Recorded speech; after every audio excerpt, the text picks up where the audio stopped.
Абай Құнанбаев 8-ші қара сөз. Осы ақылды кім үйренеді, насихатты кім тыңдайды? Біреуі болыс, біреуі би. Олардың ақыл үйренейін, насихат тыңдайын деген ойы болса, ол орынға сайланып та жүрмес еді. Олар өздері де үздік кісіміз, өздеріміз біреуге үлгі беріп, ақыл айтарлықпыз деп сайланды. Өздері түзеліп жеткен, енді елді түзерлігі қалған. Ол не қылып тыңдасын және тыңдайын десе де қолы тие ме? Басында өзіндік жұмысы бар. Ұлығымызға жазалы болып қаламыз ба? Елдегі бұзақыларымызды бүлдіріп аламыз ба? Немесе халқымызды бүлдіріп аламыз ба? Яки өзіміз шығынданып, шығынымызды толтыра алмай қаламыз ба деген, ебіне қарай біреуді жетілтейін деп, біреуді құтылтайын деген бейнетінің бәрі басында қолы тимейді. Байлар, олар өздері де бір күн болса да дәулет қонып, дүниенің жарымы басында тұр. Өзінде жоқты малын беріп сатып алады. Көңілдері көкте, көздері аспанда, адалдық, адамдық, ақыл, ғылым, білім, еш нәрсе малдан қымбат демейді. Мал болса Құдай тағаланы да паралап алса болады дейді. Оның діні, құдайы, халқы, жұрты, білімі, ұяты, ары, жақыны, бәрі мал. Сөзді қайтып ұқсын, ұғайын десе де қолы тие ме?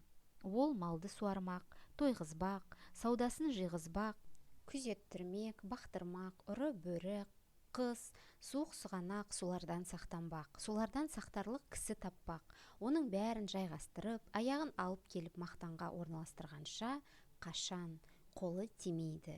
Енді ұры залым, сұм-сұрқия өздері де тыңдамайды. Онша-мұнша қой жүнді қоңыршалар күнін де көре алмай жүр. Аналар анадай болып тұрғанда, білім, ғылым, ақылды не қылсын?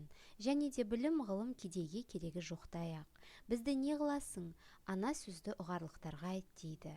Оның өзгеменен ісі жоқ. Ана алдындағы үшеуіндей болған жанның ойында ешбір қайғысы, мұңы болмаса керек. Абай Құнанбаев. Слова назидания. Слово 8. Станет ли кто прислушиваться к нашим советам или внимать наставлениям? Кто-то волостной, а кто-то би. Имея намерение учиться уму-разуму, разве стали бы они избираться на такие должности? Эти люди считают себя достаточно умными и стремятся к власти, чтобы учить и воспитывать других. Будто бы достигли полного совершенства, и единственное, что им осталось, это других наставлять. Им ли слушать нас, да и захотя они слушать, найдется ли у них на это время?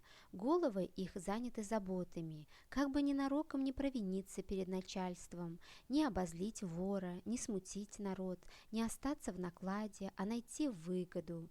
Кому-то надо пособить, кого-то вызволить, все недосуг. Богачи те ни в чем нужды не знают.